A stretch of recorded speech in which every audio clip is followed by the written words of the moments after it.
Police in Dadeville, Alabama have arrested and charged 2 teens in connection to last weekend's mass shooting at a Sweet 16 party. 4 people were killed, 32 others injured. The deceased victims were all under the age of 24. Police say a 17-year-old and 16-year-old from Tuskegee are each facing 4 counts of reckless murder. Authorities say 4 people remain hospitalized in critical condition.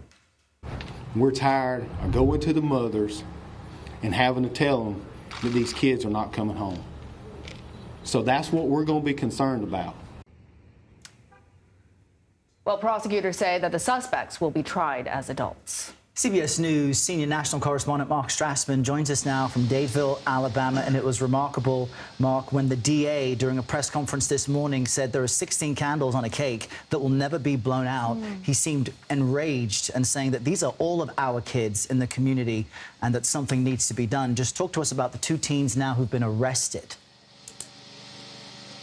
Yeah, they're apparently a pair of brothers, a 17-year-old Tyreek McCullough and 16-year-old Travis McCullough.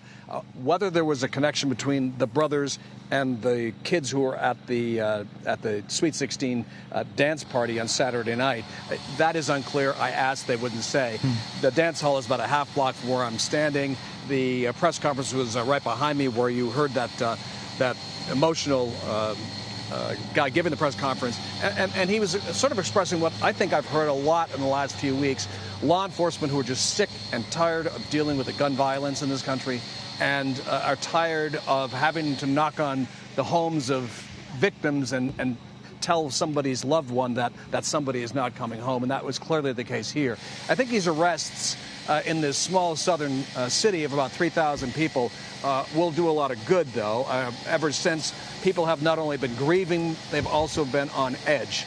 They wanted to know who could have done this, and that whoever did it was going to be held accountable, was going to be arrested. And now, apparently, that has happened.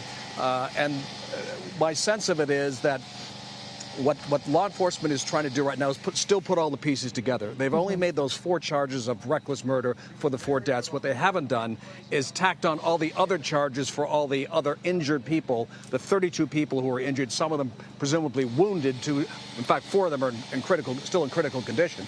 So we still have more charges coming, but right now what we know is 4 charges, reckless murder, and a pair of teenage brothers arrested. Mark, are investigators saying anything at this point about a motive? We all tried to ask him that a couple of different ways. Flat out, was there a motive? We can't speculate. I said, was there any known connection between the brothers and the people at the party? We can't get into that. So whether there was a motive or what the motive was is still a question that needs to be answered. All right. Mark Strassmann, thank you.